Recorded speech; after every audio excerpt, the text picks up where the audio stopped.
The following program is just a mere representation of how humor infiltrated the minds of teenagers and made a vine out of a group assignment. Kindly do not indulge in the meeting. Our points are more clear than the 60 rupees bottle of Bisleri Vedika. Kindly hold on and never down. We don't use laughing gas. Thank you.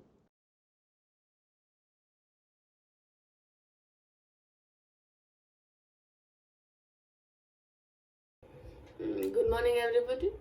How are you guys? I don't care. Anyway, today we will be talking about communication. The types of communication. There are I just five hope types she of likes my communication. presentation and gives me the promotion. Verbal communication. Jai Mata Di. 2. Non-verbal communication. 3. Written communication. 4. Listening communication. And 5. Visual communication.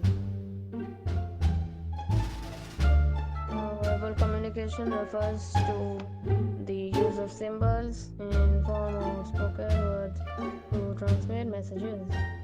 Verbal communication is complicated by the fact that language. I can't believe Oma is late for such an important presentation. This is going to be an easy win.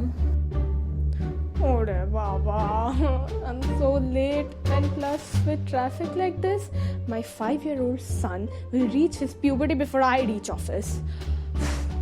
I absolutely hate rain. Meanwhile.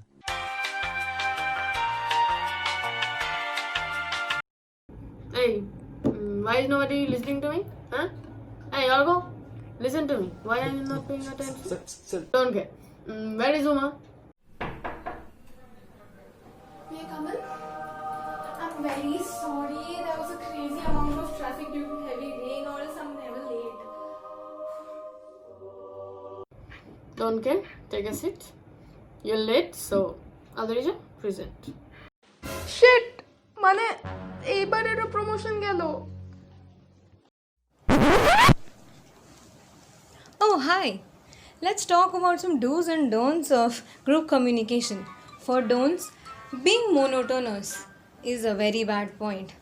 If I talk to you like, are you guys listening to me? Nobody is listening to you because you have to be very, very expressive. Then having a bad posture. If I talk to you with droopy shoulders and a very bad face, nobody is going to be interested. Then being non-interactive. If you're not interactive with the audience you're talking to, nobody is going to be interested. And like, why will they be? Because you're not letting them speak and you're just giving a one-way conversation. Then having no clear speech. If you're talking in a bad accent or you're using very difficult words, people won't be able to understand and relate to you.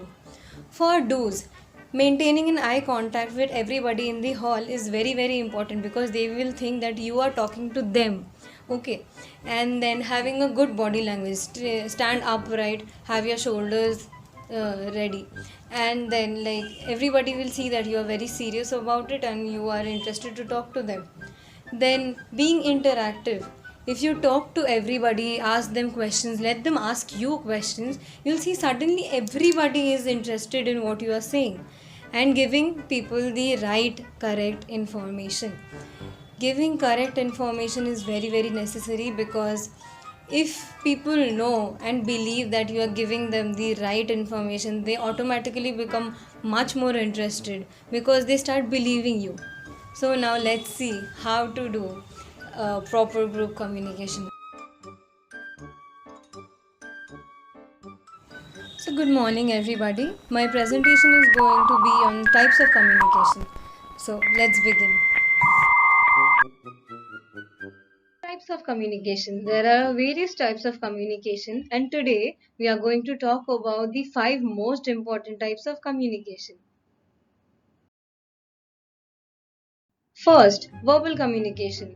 Verbal communication occurs when we engage in speaking with others. It can be face to face, over the telephone, via Skype or Zoom, etc. Some verbal engagements are informal, such as chatting with a friend over coffee or in the office kitchen, while others are more formal, such as a scheduled meeting. Regardless of the type, it's just not about the words, it's also about the caliber, complexity of those words, how we string those words together to create an overarching message, as well as the intonation used while speaking. And when occurring face to face, while the words are important, they cannot be separated from non-verbal communication. Now, non-verbal communication. What we do while we speak often says more than the actual words. Non-verbal communication includes facial expression, posture, eye contact, hand movements, and touch.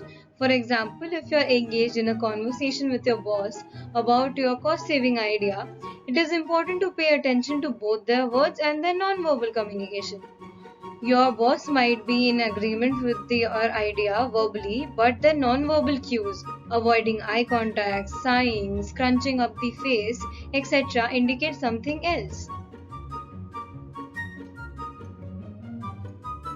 Written communication. Whether it's an email, a memo, a report, a Facebook post, a tweet, a contract, etc., all forms of written communication have the same goal: to disseminate information in a clear and concise manner, though that objective is not achieved.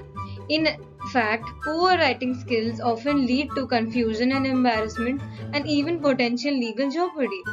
One important thing to remember about written communication, especially in the digital age, is the message lives on, perhaps in perpetuity.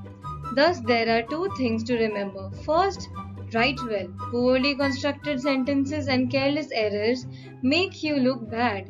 Second, ensure the content of the message is something you want to promote or to be associated with for the long haul. Listening. The act of listening does not often make its way onto the list of types of communication. Active listening, however, is perhaps one of the most important types of communication, because if we cannot listen to the person across from us, we cannot effectively engage with them.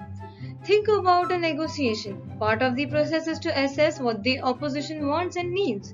Without listening, it's impossible to assess that, which makes it difficult to achieve a win-win outcome. Last but not the least, visual communication. We are a visual society. Think about it. Televisions are running 24/7. Facebook is visual with memes, videos, images, etc. And advertisers use imagery to sell products and ideas. Think about from a personal perspective.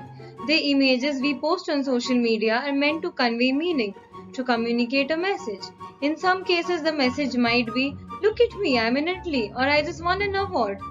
Others are carefully curated to tug on our heartstrings: injured animals, crying children, etc.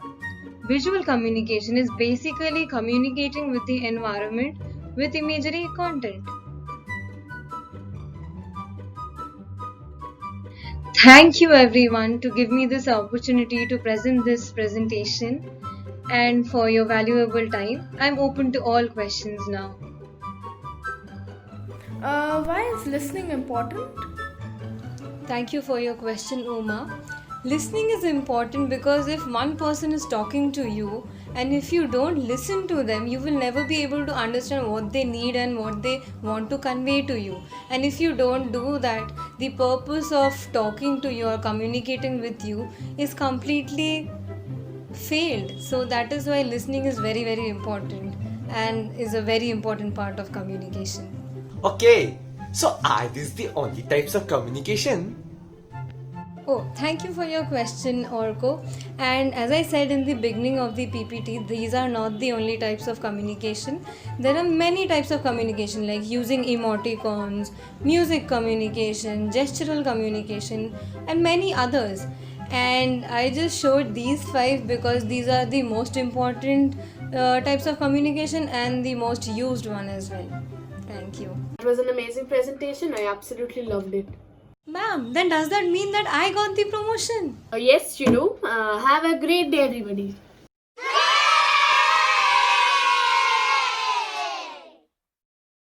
Hi guys, I wanted to pop in and say that this video was about group communication. We showed how ineffective Bhumi's communication were and how people were not interested. And in the same way, when Adraja was speaking, everybody became interested. So we showed the do's and don'ts of group communication, and within that, we also showed the types of communication. This was a presentation by Team Dice, and we hope to come up with something better the next time. Thank you for your time.